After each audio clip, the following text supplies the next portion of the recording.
Caries के बारे में, डेंटल केरीज के बारे में अगर हम बात करेंगे तो बच्चे यहाँ पे हम लोग जानते हैं, हम लोग तरह तरह के फास्ट फूड लेते हैं, जंक फूड जिसको कहा जाता है, और बहुत ही उसको हम लोग चाव से खाते हैं। तो यहाँ पे उसके हम लोगों को कुछ ना कुछ खामियाजा भुगतनी पड़ती हैं। उसमें से एक जो बहुत ही इंपॉर्टेंट टॉपिक है ये, जिसको डेंटल केरीज कहा जाता है। ये क्या होता है डेंटल केरीज?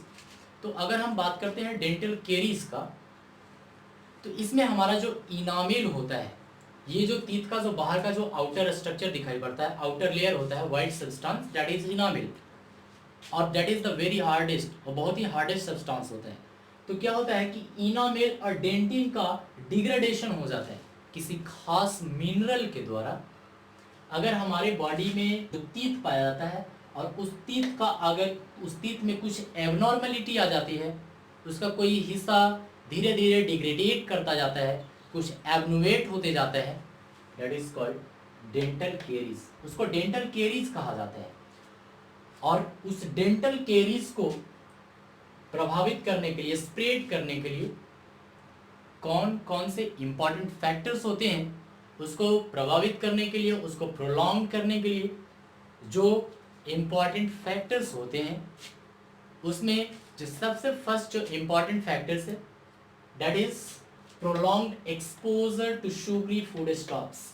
अभी जस्ट मैंने बताया कि बहुत ही ज़्यादा मीठे खाना, बहुत ज़्यादा फास्ट फूड खाना, जंक फूड खाना, ये क्या करता है कि हमारे टूथ के इनामिल को या डेंटिन को डिग्रेड कर देता है। तो ये बहुत ही इंपॉर्टेंट फैक्टर्स है। दूसरी चीज़ हम बात करते हैं lack of oral hygiene. Lack of oral hygiene का मीन्स होता है कि हम अपने दांतों को, अपने माउथ को, अपने टीथ को प्रॉपर तरीका से वॉश आउट नहीं करते हैं, उसको अच्छे से साफ सफाई नहीं करते। दूसरी चीज़ है इसकी, और एक और इम्पॉर्टेंट फैक्टर्स है कि वाटर में फ्लोराइड की कमी होना, due to presence of less amount of fluoride, that is also responsible for the dental caries, means degradation of enamel। अगर वाटर में फ्लोराइड की कमी हो जाती है, जो पानी को हम लोग पीते हैं, और उसमें अगर लो फ्लोराइड की मात्रा होती है, तो भी डेंटल केरीज के लिए रिस्पॉन्सिबल होगा। इसके बाद हम बात करते हैं डिस्टर्बेंस ऑफ सैलिवा कंपोजिशन।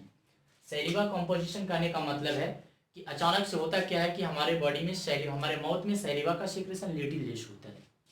तो अगर हमारे बॉडी में सैलिवा का सेक्रेशन बहुत लिटिल लेस होता है, तो भी हमारे टीथ के इनामिल के ऊपर उसका इफेक्टनेस पड़ता है। यानी कि हमारा जो टीथ होगा, उसमें जो डेंटिन होते हैं, पल्प्स होते हैं, तरह तरह के पार्ट्स होते हैं, वह प्रभावित हो जाएगा। मीन्स कहने का मतलब है कि वह पूरी तरह से धीरे धीरे डिग्रेड होता चला जाएगा। तो ये इंपॉर्टेंट फैक्टर्स है जो कि स्प्रेड कराते हैं डेंटल केरीज को। लेकिन अगर हम बात करते हैं कि जिस फैक्टर से अगर कोई भी सब्सटेंस, कोई भी पार्ट अगर स्प्रेड करता है, तो उसको प्रिवेंट्स करने की भी रूल्स होती है। तो what exactly means, how can we prevent the spread of dental caries? कैसे हम लोग उसको स्प्रेड करेंगे, कैसे हम उसको कंट्रोल करेंगे, कैसे उसको हम प्रिवेंट करेंगे?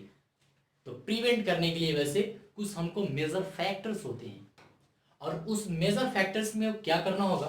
तो मेजर फैक्टर्स में सबसे पहले कि जो हम लोग पानी पीते हैं, उसमें फ्लोराइड की मात्रा कुछ अमाउंट में पाई जानी चाहिए।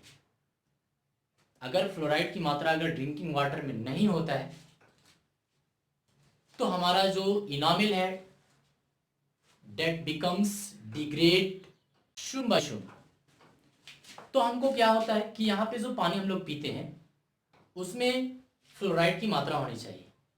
दूसरे प्रिवेंट करने का मतलब है कि whatever the toothpaste we use, that must be fluoridated, उसमें फ्लोरीन की मात्रा होनी चाहिए। Next factor is good oral hygiene, means we have to brush time to time. हम लोगों को समय समय पे ब्रश करना है, ताकि हमारा जो टीथ है वो साफ रह सके। और एक और जो इंपॉर्टेंट फैक्टर्स है, regular visit to the dentist, और एक समय अवधि के अनुसार हम लोगों को डॉक्टर के पास, यानी कि डेंटिस्ट जो दांत के डॉक्टर होते हैं उनके पास हमको विजिट करना चाहिए। तो इससे क्या होता है कि ये सब जो फैक्टर्स होते हैं इससे हम क्या करते हैं कि डेंटल केरी से बच सकते हैं।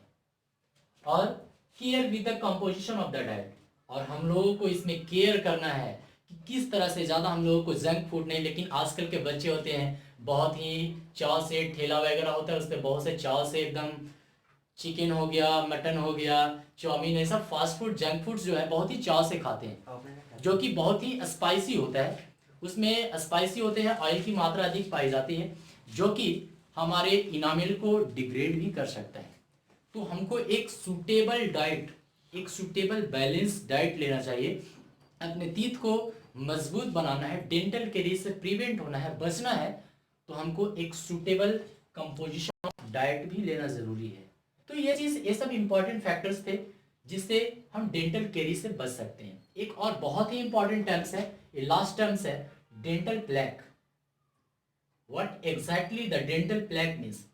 डेंटल प्लैक की अगर हम बात करते हैं तो इसमें हम लोगों ने देखा है कि a sticky and yellowish layer of food particles and bacteria cells that covers the enamel of teeth. वैसे बहुत ही अचानक से होता क्या है कि इनामिल, जिसको हम बोलते हैं कि टीथ का जो आउटर लेयर होता है वाइट, उसको इनामिल कहा जाता है। और अचानक से होता क्या है कि हम लोग जब फास्ट फूड खाते हैं, जंक फूड खाते हैं, तो उस जंक फूड में क्या होता है